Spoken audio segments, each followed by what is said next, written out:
Hi, thank you everybody for joining us today. This is the 2021 Food Safety Showcases brought to you by the Food Safety Network and FPSA. I want to thank all of you for joining us today. Our speakers today are Nehemiah White. He's the market manager for DeVille Technologies, and he's going to be moderating today's session. Also speaking today is Peter Rasmussen, industry segment specialist from Festo USA. Gentlemen, I'm going to toss it to you now. Elena, I appreciate it. Thank you very much for the quick introduction, and thank you to those of you who have joined us today. I appreciate you taking the time from your day. Our days are very, very busy, so hopefully today's presentation and discussion will prove some fantastic value for you that will multiply the time that you've spent on this webinar. As Elena mentioned, I am with DeVille Technologies. I'm a market manager specifically for pet food and prepared foods, and have really had the opportunity to engage in some of these higher level hygienic design conversations, particularly around what innovations are happening. Our friend Peter here has had some opportunities to engage specifically on some of the regulation specific innovation side of things. And Peter, being a kind of bakery industry segment specialist for Festo, has agreed to walk us through some of the HARPC regulation and how that applies maybe in our industry, some creative ways to think about it, as well as some creative innovations within the industry, both general and then specific to what Festo has come up with. My first question for you, Peter, and just by the way, as a side note, for those of you listening and watching, apologies for no webcams. We're not trying to hide ourselves. There was a little bit of a technical glitch today, so if you'd like to look us up on LinkedIn and have our picture pulled up there so that it's not as much of an out-of-body experience, feel free to. But for the moment, we'll go ahead and wrap in Peter. And my first question to you, Peter, would be this: what is, there's a lot of conversations around sanitary design, hygienic design, particularly over the last 5 to 10 years, with a number of different industry segments doing some specific work there. When it comes to bakery, where does hygienic design, where does sanitary design stand on the priority for the bakery industry in general? Yeah, first of all, Jeremiah and Elena, thank you so much for having me on this webinar. It is definitely a topic that is near and dear to my heart. Less than 5 years ago, I was in the bakery environment as an engineer on various roles, so had some hands-on experience, and now working as a component supplier, I get to help solve a lot of these problems that was identified or is identified generally in the industry. And so, Jeremiah, to your question, in terms of priority when it comes to food safety, I will say that the priority is high, but we also have to be aware that it might not be to the same expectations and levels that you might see in other food industries, such as the dairy industry or specifically the meat industry. I specifically don't recall ever having an FDA person in the bakery on a daily basis. They are starting to show up to bakeries on announced and unannounced audits. So it's something that we need to continue to focus on for sure, but we also need to be aware of some of the best practices that are already developed in other industries, so we can close the gap if there is a gap, or at least make sure that the baking industry doesn't maintain a lower expectations that you will see in other baking industry, in other food industries. Food industries, that's really helpful to understand. I guess the degrees, how different it is compared to other industries is really helpful, because sometimes if we don't see the same focus on it or the same type of focus, sometimes we can fool ourselves into thinking that it's not as important. But understanding that there's different levels of I guess focus on any particular topic is really helpful. Now, you mentioned that how we implement general hygienic standards within the bakery industry specifically are very important, and I think you're going to get into some of that. But first, clearly, as your first slide points out, you're going to touch on the HARPC process and regulations and how that applies to specifically to bakery before we get to some specific innovations. Can you go ahead and jump into that and kind of give us some perspective? Yes. So the way we typically look at the HARPC in the food, like in Festo world, is we put it under the new Food Safety Modernization Act. The big change there was with this new legislation was to focus on prevention. So now when you see a risk, you have to fix it and you have to monitor it and then verify it works. The key part here is when you see it. In the past, it was a little bit more. It wasn't as strict when it comes to that. Like now, when you see it, it's your duty to make sure that you go out and fix it and not just record it and then get to it later. No, you have to. I mean, by the law, it says that you can't just sit back and be like, oh, I didn't know about this. So that's really a way that we as Festo also looks at, okay, what can we highlight in the baking industry based on some of these new regulations, but also what products that we as a component supplier, when it comes to anything automation, how can we help? How can we help identify some of these hazards? So you as a plant manager or as a food safety manager, it doesn't all fall on you. We have a lot of knowledge when it comes to the food industry. We are the world's largest automation component supplier to the food industries, so we have a lot of background to follow up on and best practices to utilize, and that's where, with the hope of this presentation, we can give you guys some food for thought. You guys go back to either your production facilities, or if you are looking to buy new machineries, there's some really simple things that just almost I eliminate some of these hazards just from the get-go, and that's what my goal is today, to bridge some of those best practices with the audience. Okay, that's really helpful. So I think what was really helpful is you expressing particularly that the HARPC is specifically based around preventative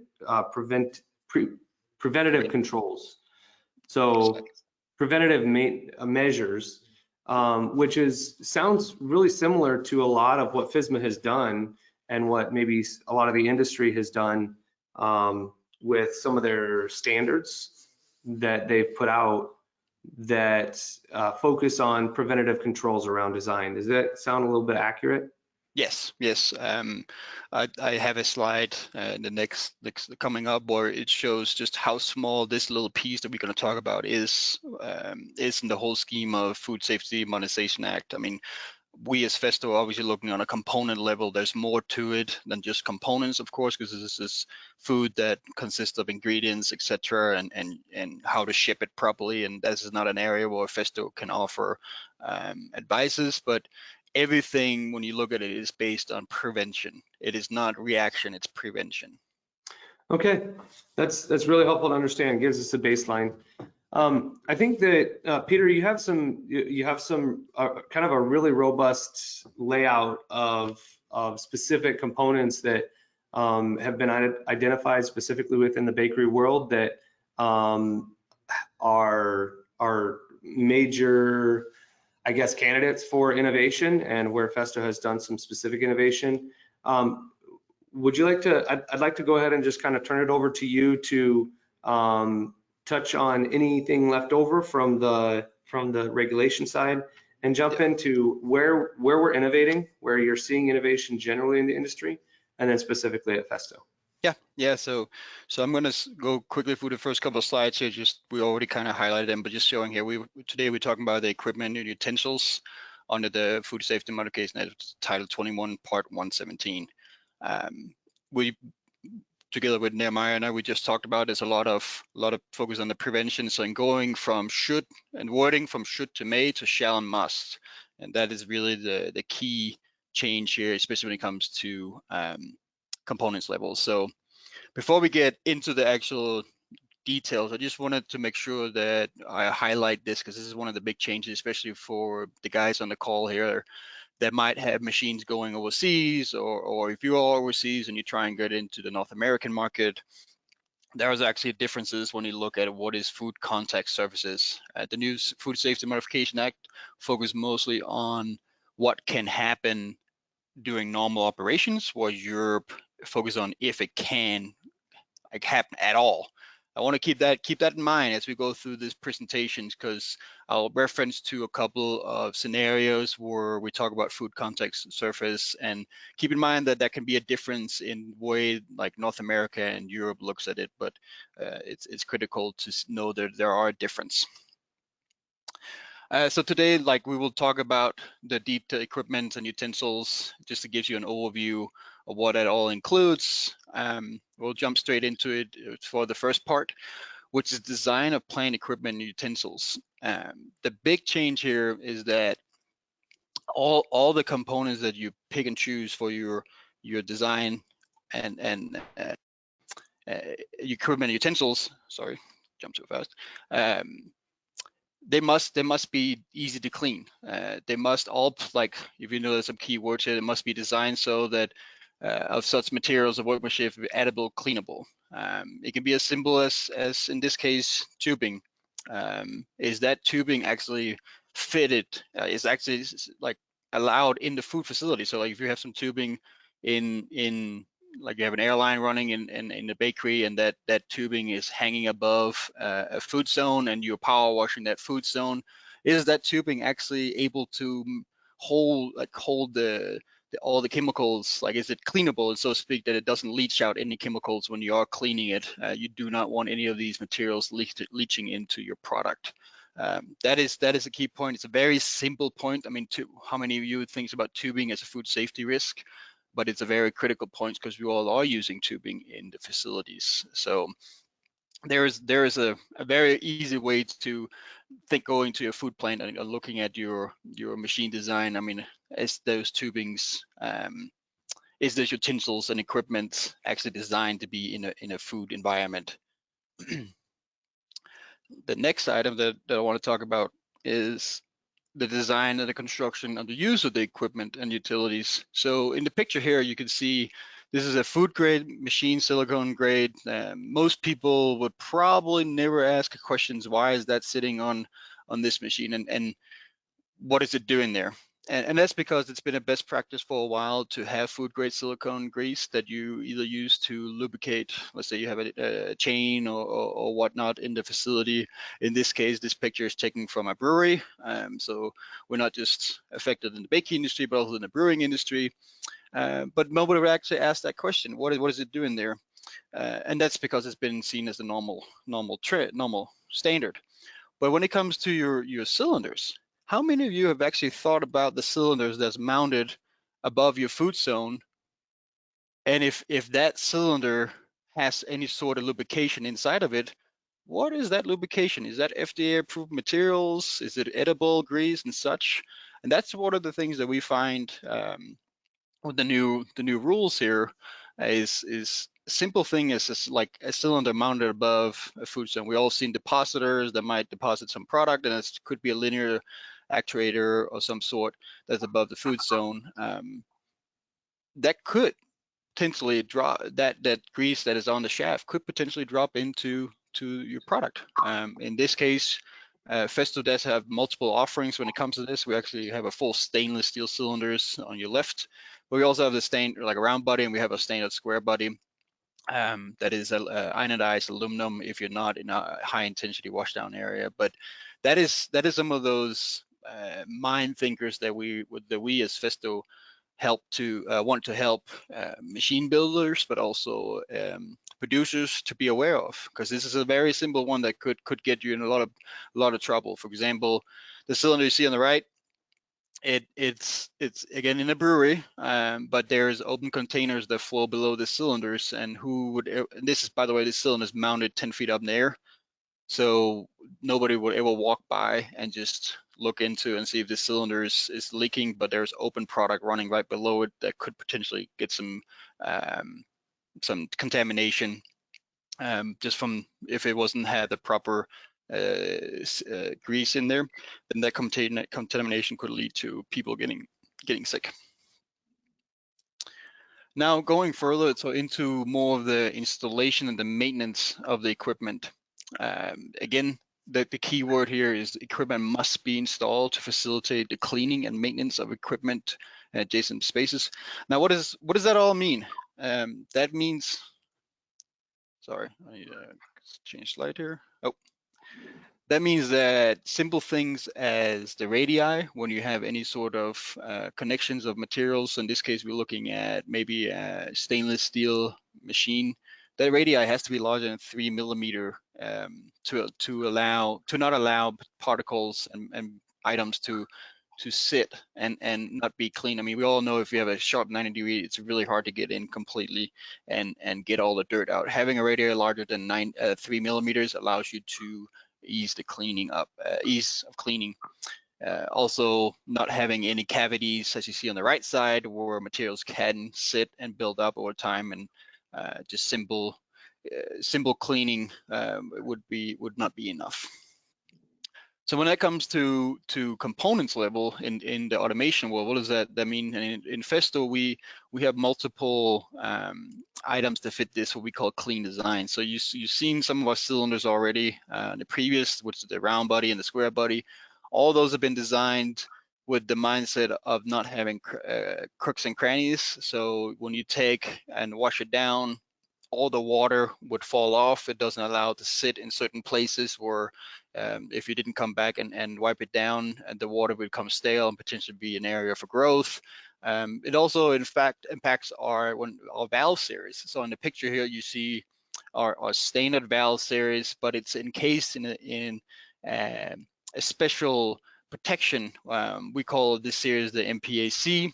Was actually designed to be mounted right at the point of use on your machine. It can withstand IP69K washdown. So you can use your chemicals, you can power wash as long as you would like, and you would never actually put the electronics and the valves inside at risk. Excuse me. The key here is that no matter how you turn this valve manifold, you will always have the ability to water to run off. The picture doesn't quite give you the idea, but when you get to hold one in your hand, there is no flat surfaces. However, how you mount is always a smooth radii. There's always a slanted slope to any surface. So if one is mounted in a washdown environment, that water will always run off. There are a couple of benefits of mounting a valve like this right at point of use. It is very costly today to get a cabinet where you typically would mount valves in there. They tend to get bigger and bigger as the industry moves to electrical automation that requires servo drives, etc.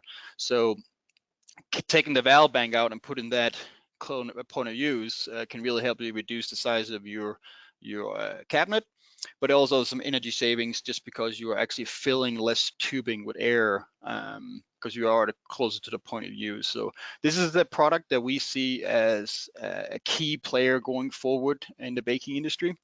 We know there is a trend to go closer and closer to washdown or higher washdown requirements. This product can handle it. There's also a big focus on reducing compressed air consumption as much as possible. So mounting this close to the point of use and proper sizing of tubing, you can actually add some energy savings to this, not just food safety. So Peter, just a quick question on that. So this comes to I guess the bodies, how you construct the bodies of your components so that they could be mounted anywhere on the machine and still maintain a hygienic standard regardless of where they are, because they're going to be washed down.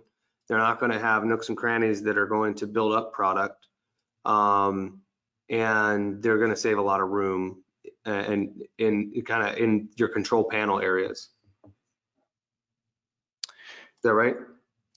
Yes, that's correct. So this is a polymer base that has been designed to meet those washdown requirements. But the theory here is to, without adding additional costs, try to increase the amount of food safety we can offer the industry and make sure that not only are we food safe, but we also try to minimize other component costs. This is consumption of air, but also a cabinet.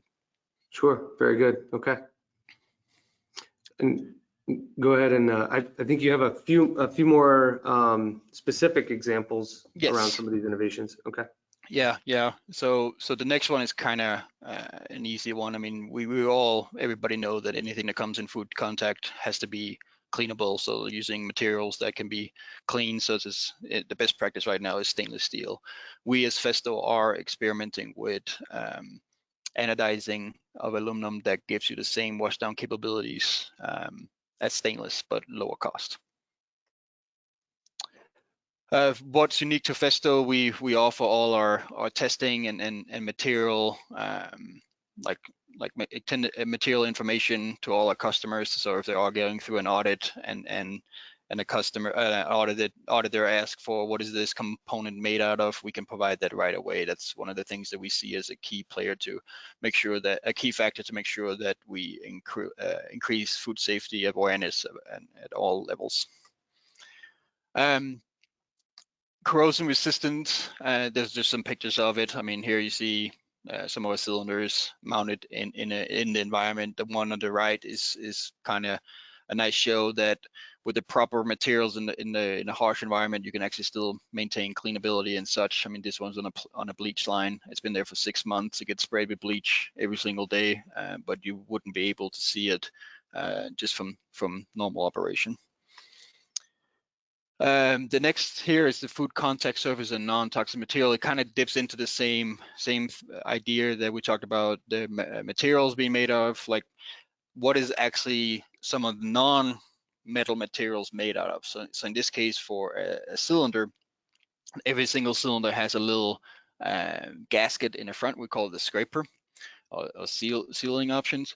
If you are mounting above a food zone again, that material, if you're not careful and if it's not chosen for the right application, that material could actually deteriorate if you're using chemicals. And if it starts deteriorating in your above food zone, that material could fall into your product and therefore expose a risk to the customer. We have the ability to actually put in these seals and scrapers that are FDA approved materials. Just to give you a quick overview where some of these seals can be attained in. So anywhere from your standard round body cylinder aluminized to all the way up to your square rotted stainless steel, we can offer these scraper materials. One other thing that is a very easy way to eliminate potential hazards is just simply by picking a cylinder that is designed with the clean design in mind. So maintenance of food contact surfaces, that means that when you put something in, it has to be easy to keep clean. Festo has developed, I assume, I'm taking the assumption that most people know on the call how a cylinder works, that you apply some compressed air, which is the energy source, and you extend or retract the cylinder. And you can also make some adjustments with a needle nose to control the flow. It's useful when you're moving large objects or high speed. We have developed to get that, we call it soft cushioning, so like you don't just slam the cylinder slam itself into pieces. And typically that was constructed with the help of a needle nose, where you're capturing some of the air and you make an adjustment and you would need a screwdriver. Festo has completely removed the need for that screwdriver adjustment, and now the cylinder does it by itself inside the cylinder. There's no mechanical moving pieces, there's nothing to wear. But the beauty is that you will see there's that little screwdriver slot is a great place for, flour, dirt, dust, whatever can build up. And if once you made that adjustment, you rarely would ever go back and make more adjustments. So it's an area that never gets a lot of traction or activity. So that material can really build up for a while. With this new design from Festo, we call it the self-adjusting cushioning, you don't have that adjustment point, so therefore it's a flat surface. If you look at the picture on top to the picture below, you can see there's a lot less nooks and crannies, again, where materials can build up.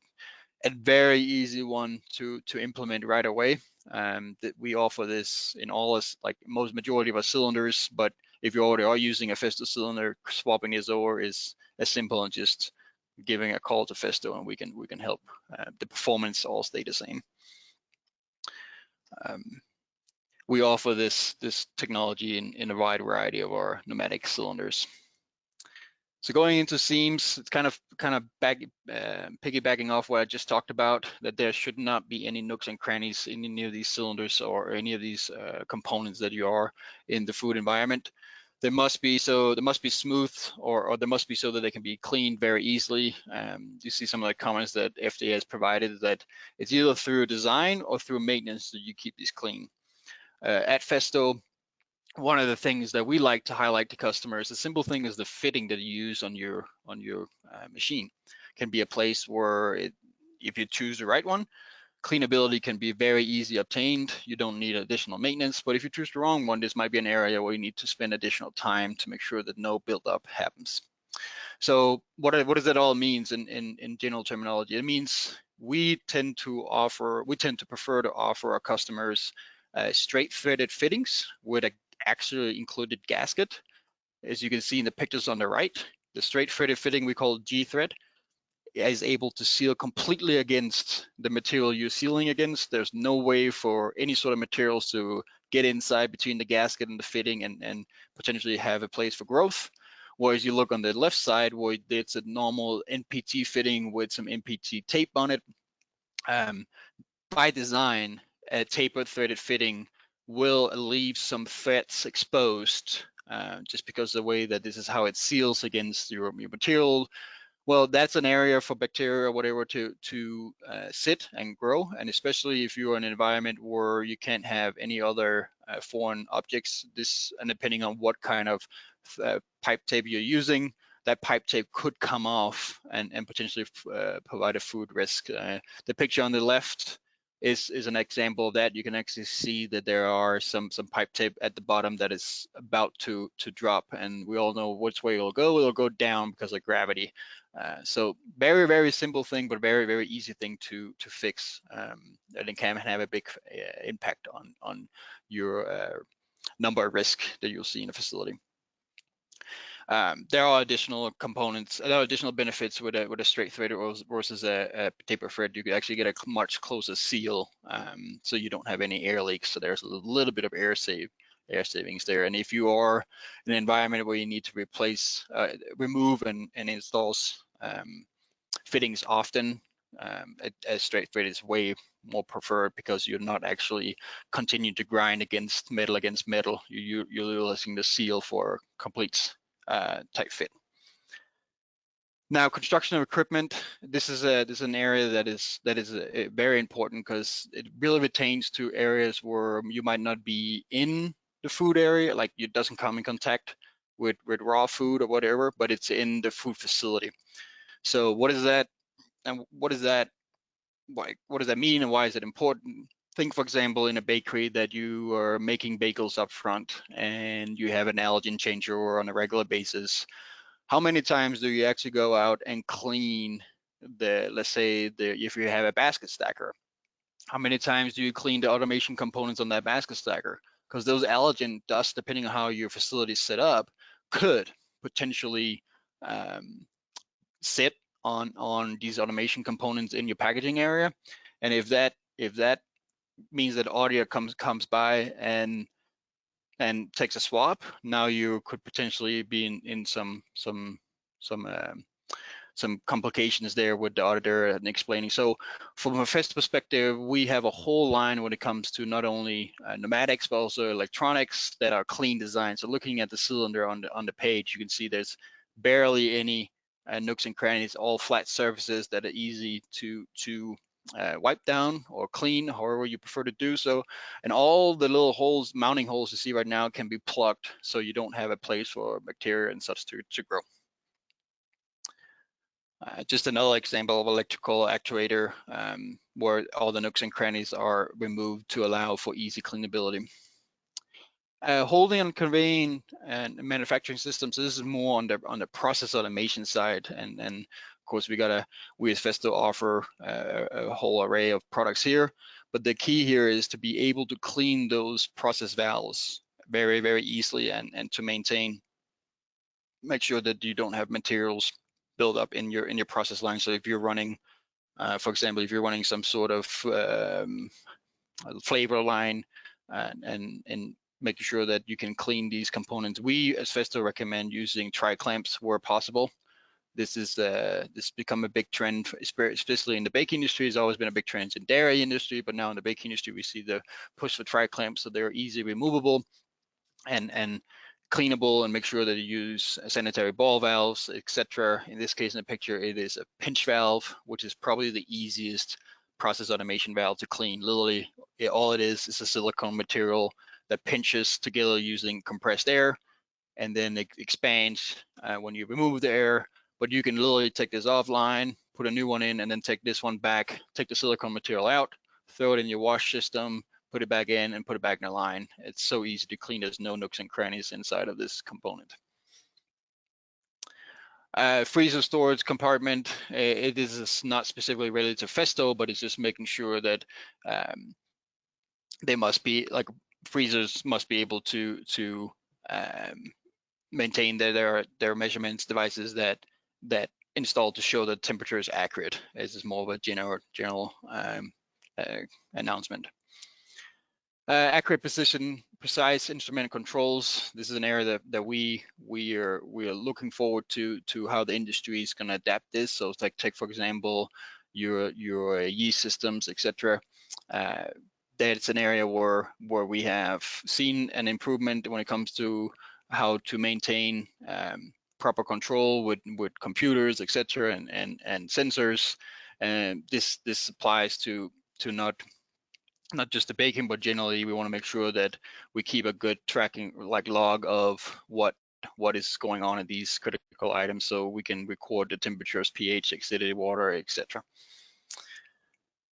Now, compressed air, this is an area that I think the baking industry is going to jump on right away, and I say that because it is a very easy one to update what you currently got on. Every single machine that you buy might or have bought likely had some sort of compressed air on it, and you typically would have a filter on it. Now, FDA with the new food safety modification don't necessarily spec a certain requirements. They just say it must be treated, so it's left up to interpretation. But at Festo, we tend to, for North America, we tend to follow what the SQF Institute is recommending, which in this case is 0.01 micron filtration at efficiency of 99.99. So what that means that you really have to filter down, so there make sure there are no sort of foreign debris and solid liquid particles in that compressed air when you're blowing on raw product or in the food environment.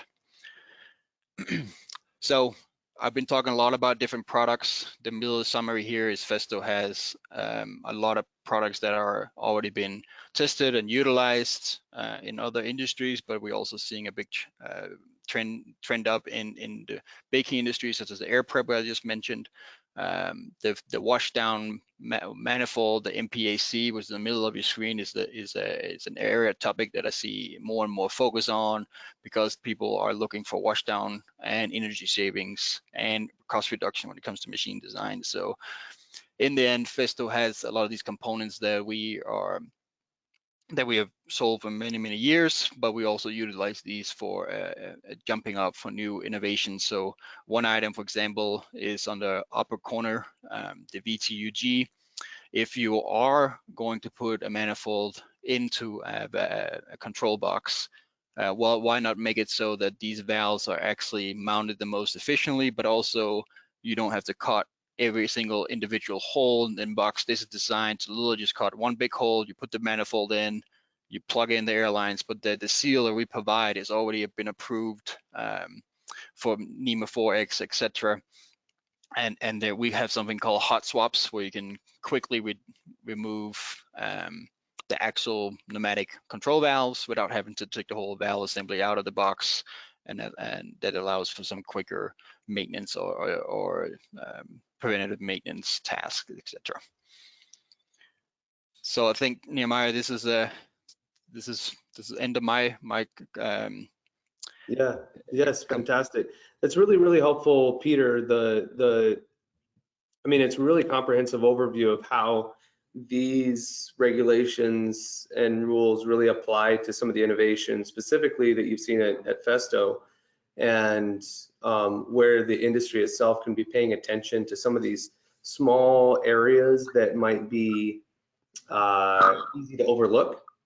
So we really appreciate the broad overview and then the deep dive into some of these components that gives us a look at how this whole topic applies in some of the areas that we may not be familiar with. Now, for those of you who are listening in, watching this at the moment, we were able to be joined by a surprise guest today, and her name is Gina Rio. Gina, we appreciate you being able to jump on with us. Gina has had significant experiences. You'll see through some of her bio. She's been at Weston Foods, Mondelez, Cadbury, Yum Brands, very broad experience and some very detailed experience within the food industry and the bakery industry as well. And Gina speaks from 30 years plus of experience, and is really, for our purposes on this call, an expert, kind of a subject matter expert for the regulation side. And we asked Gina to join us because we wanted to get a higher level, more strategic understanding of how we can take this topic of sanitary design, hygienic design innovations, after looking at some of these things that Peter has been discussing, how we can look at implementing some of these things within the bakery industry, and just some broader perspective. So Gina, welcome. I'm glad you were able to join us. Thank you for coming on. Thank you so much, Nima. Are you able to hear me okay this time? 100%, absolutely. Coming through loud and clear. Terrific, thank you, and I appreciate the introduction. So shifting gears a little bit, I did want to talk a little bit more on the regulatory side. And I know there are a lot of concerns by bakers today on the approaches under FSMA for the food safety plan, or the HARPC as we call it today, which used to fall under the HACCP programs that were established way back when in the 60s. So I don't have control of the slides. If someone could move forward, I appreciate it. You should be able to click, Gina. Okay, hopefully. So a little bit about FSMA, and then we'll get into some broader issues. So FSMA was a big game changer for the food industry. And a lot of what we're talking about today on hygienic design is considered what is called today the preventative controls, or prerequisite under the HARPC program. Unfortunately, the FDA, because of pandemic and other issues, they have not published their guidance yet on sanitary design. There is an Appendix 4 that is pending. It was supposed to be published in 2018. It is still not available. So everybody needs to rely on the old CFRs for now and apply it under the prerequisite section of the food safety plan, or the HARPC. I'm also going to cover a little bit today on the FDA insights coming out of our 483 violations that are published by the FDA, which I think are very important, and quite a few of them today still touch upon sanitary design and how facilities manage their infrastructure and their essential programs related to food safety. I'm then going to get into hygienic design practices, which are considered universal, and they're published by quite a few organizations, but the most predominant is the American Meat Institute and the old GMA, which is now the Consumer Brands Association. And there are a few others as well that I'll highlight, with some very appropriate checklists to help you when you're de-risking your organization. And then we're going to get into some risk and lessons learned for everybody, so we can apply those de-risking approaches. FSMA today is about prevention. As many of you know, the preventive controls are the responsibility today of manufacturers to ensure that they have looked at potential hazards within their environment at all levels, and put programs in place to mitigate or reduce or remove those hazards. And again, in the HARPC section, we are going to cover what those prerequisites are around sanitary design. So HARPC and FDA Food Safety Modernization Act, there are quite a few segments that have been published under FSMA, but primarily today we are going to focus on the preventative controls. A little bit about pre-pandemic with FDA on how they approached the new FSMA audits. They focused on high-risk food facilities with at first the enhanced GMP type audit, and then they got into preventative controls, and they focused on systems and documents. What were you doing around your food safety plan to de-risk your organization? Were you doing monitoring and verification? How were your validation records, your kill step validation, sanitation programs working? And in the beginning, quite a few of the FDA audits had inspectors take hundreds of samples of environmental samples, which we would call it in the industry lovingly swabathons. They would come in and set up camp and take hundreds of samples and send them back to do a whole genome sequencing. And they did find quite a lot of conclusions with previous food safety recalls and incidents that really sent folks for a loop in the industry to backtrack on some of those investigations. So where we stand today with the pandemic, as you know, the pandemic has pushed everything to more of a remote environment. So the FDA had focused very heavily on their foreign supplier verification program during the pandemic. And the top 10 issuing violations under 483s, and for those of you that don't know, if the FDA does find something in your facility and it is not reasonably corrected while they are there, they will issue a 483. And if you have a food safety incident or recall, they can also issue a 483. And it's simply the number they attach to the violation under the FDA. So the foreign supplier verification program was leaned on very, very heavily during the pandemic. And the reason for that is because of the remote list of inspections. A lot of the FDA inspectors did not do physical inspections. We were relying on the FSMA programs under foreign supplier verification to manage that for us during the pandemic. But under the top 10, 5 of these areas concentrate on sanitary design and hygienic programs.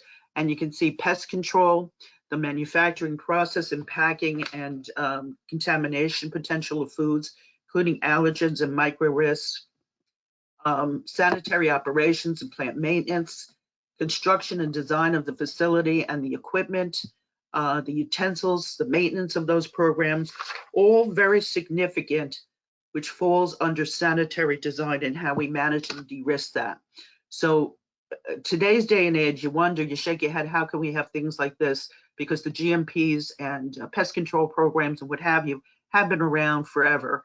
And to have these things still pop up in food manufacturing plants is really set the FDA on a course to get to the bottom of this and hold manufacturers accountable.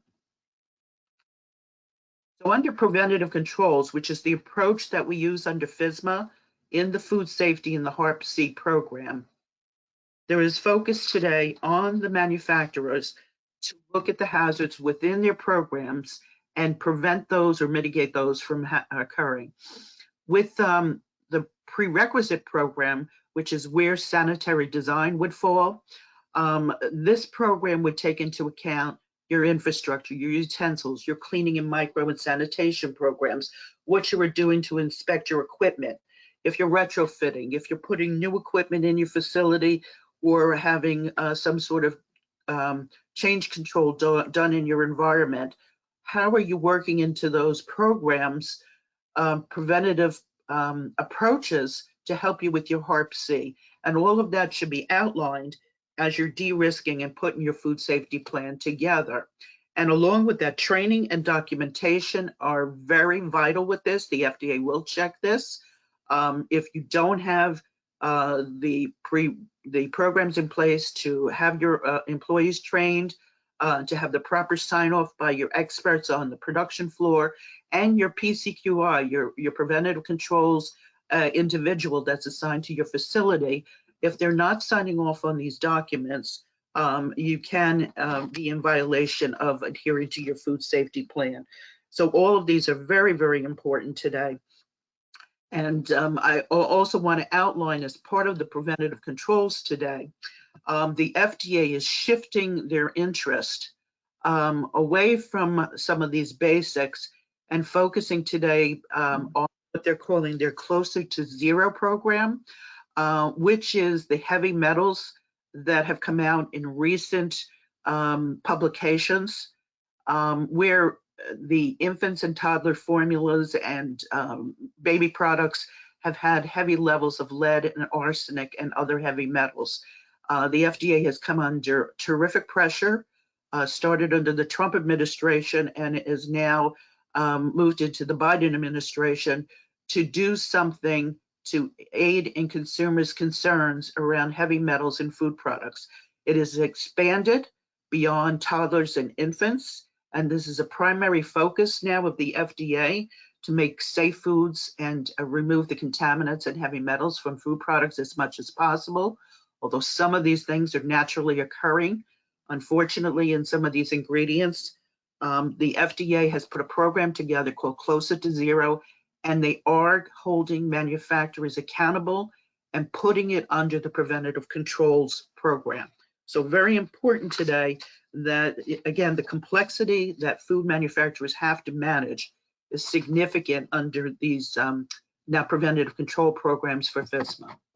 So shifting gears back to a little on hygienic design, I believe Peter covered some of this already on the regulatory requirements. Of course, that's number one for food manufacturers. There is no guidance available yet under FSMA. The Appendix 4 is still pending, as I mentioned. And of course, manufacturers want to prevent pathogens of allergen adulteration, which is Class 1 recall today, to avoid consumer illness and potential recall. Average recall today is over $10 million for manufacturers to foot that bill.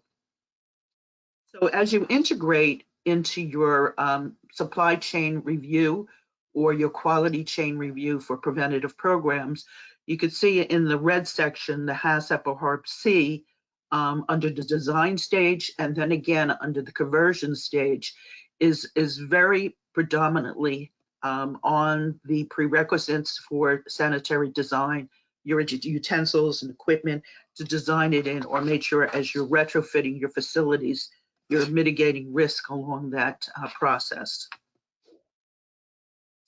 Under universal hygiene design principles, which is something that has been around quite a long time and fits very nicely with the CFRs and gives folks a guidance on what they need to do around sanitation, wet cleaning, stringent standards around food production. The American Meat Institute probably has one of the most stringent out there. The Grocery Manufacturers, which is now called the Consumer Brands Association, also came out with guidance that they pulled from many sources and had an integrated approach. They develop guidance and they develop checklists, which are very easy for folks to incorporate that in their risk assessment for preventative controls in their facilities. I've put links at the bottom of this slide so everybody is aware of the guidance that's available for folks. The NSF and ANSI document is a paid subscription. They've updated for 2019. Excuse me.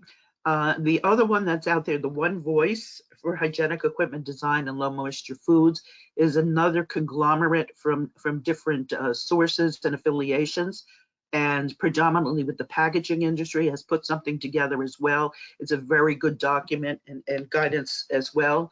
And the important piece is the checklist for everybody, which is built upon the 10 principles of hygienic design. And I won't go through all of these, but the 10 principles are here. But the most important is to make sure you have a cleanable to a micro level of anything that you have in your facility around equipment, around design of your infrastructure. You want to make sure that everything that you have in your facility is as easy as possible to sanitize and get down to a level where there are no pathogens and also no allergen proteins. This is a sample of the scoring around the 10 principles checklist that I provided just to give you an example of what one of them looks like. Excuse me, when you go through the checklist itself, you will put a rating system in there, and it will also reference the guidance documents as well. So you can refer to the actual number of the guidance for each one of these sections to understand what they're looking at when they say, what is an at-risk hollow piece of equipment? Or is there a niche or pooling water on a piece of equipment? Is the equipment located that you're concerned with over a food contact surface? Do you have backflow protection? Is the height of the equipment off the floor sufficient to get in it to access cleaning in a good manner? Is there ice buildup on your freezers and your spirals going from the hot and cold environment because the ice is just as bad as having pooling water on your pieces of equipment? So you need to look at all of that as you go through, and there's significant guidance on all of that to make it easier for you to implement that. Again, the checklist, you should incorporate that in your risk review when you're doing your food safety plan, your HARPC, and make sure it's reviewed by a cross-functional team. And you also incorporate, as I mentioned, change controls. If you're doing a large process project in your environment on the floor, have you figured in all the new changes that may happen on the floor that may impact how you're sanitizing or handling your food products? And you should have a policy around how you approach hygienic design in your facilities. And that it should be reviewed at different stages, prior to scoping out the equipment, when you're working on getting the equipment with the supplier to work out any subjective needs that you may have in your particular environment, approvals, and also if you can work it into your POs and make sure that everything fits into your documentation plan as well, because everything must be documented and signed off today as a requirement of FSMA. This is just an example of a hygienic design continuous improvement cycle, the continuum from designing the situation that you may need in your environment, a plan, a monitoring, and usually people put KPIs through that as well so they could track improvements. And then improvements, making sure if you have something in place that you think is working for an improvement, you're verifying and validating those improvements as well. Validation is something that the FDA, if they come in and do an inspection, will look for validation proof, including third-party lab testing on particular items. So if you're sanitizing, removing pathogens and allergens, sending products out or testing samples out to third-party labs, and making sure that your programs are working effectively. So some takeaways, you want to make sure today that you're meeting the needs for an FDA inspection, which they're doing more enhanced GMPs today and full GMP preventative control inspections. And now, since the pandemic has kind of moved forward, the FDA is doing unannounced visits again. They were scheduling only on a needed basis in the past. During the pandemic, they're back to making unannounced visits. Your preventative control audits need to have detailed documentation and programs and your risk assessments for your HARPC in place.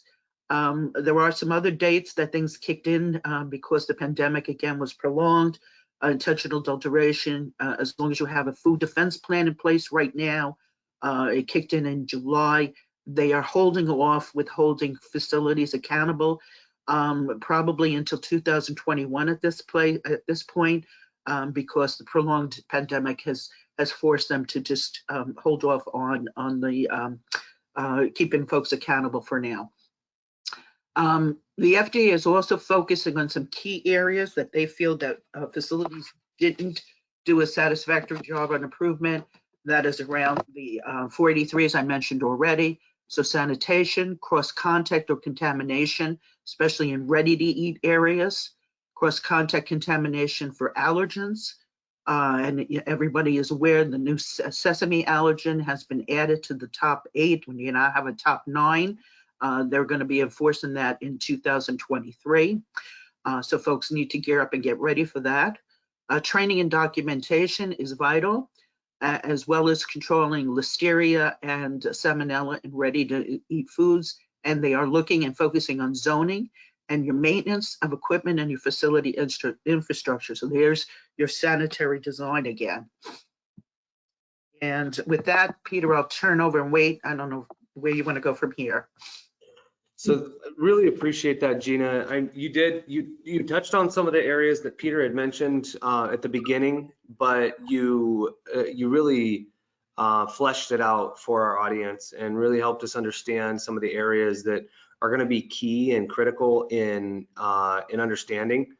You know, we're here at the top of our at the top of the hour, and we've run out of time for this portion of the webinar. What I want our audience to know is that the presentations, both that Gina provided as well as that Peter provided, will be available if you will just send a request to the organizer of this webinar. In fact, Gina mentioned 10 principles of sanitary hygienic design, and she actually goes into detail into each one of them to try to give some really key ideas for understanding each of these principles. So I think what we'll do is we have these success takeaways. I think what I'll do is, Gina, if you don't mind, if we can just include these in the presentation document that is being made available to our organizers. And I'm then fine with that. that would be great. And then we can include these in those documents. But for the time being, if there are no, I don't believe there was any questions to this point. So Gina and Peter, really appreciate your investment in these overviews. To those who have attended, really hope that there was enough value. There was a significant amount of value here, Gina and Peter. So thank you for investing in so deeply in these presentations to give our audience something to take away. Thank you, I appreciate it. Thank you for the opportunity. If you'd like to get in touch with Gina, her contact information is on the screen. Peter Rasmussen is on LinkedIn, and if you would like his contact information, we can provide that to you upon request if you reach out to the organizers of this webinar. That is all from my standpoint. Elena, is there any last words that you'd like to mention before we wrap things up? No, I just want to thank everyone again today for joining. For those who want to share the webinar, it will be publicly available on the FPSA website as well as over our social media platforms. So stay tuned for those links to be posted live. So feel free to share. And again, if you want to reach out to Peter or Gina, Gina's contact information is on the screen, and Peter's LinkedIn profile is on the event page, where you can just directly click on his bio and connect with him. Well, thank you very much, Elena. Thank you all again for attending, and we look forward to seeing you next time. Bye. Thank you. Bye-bye.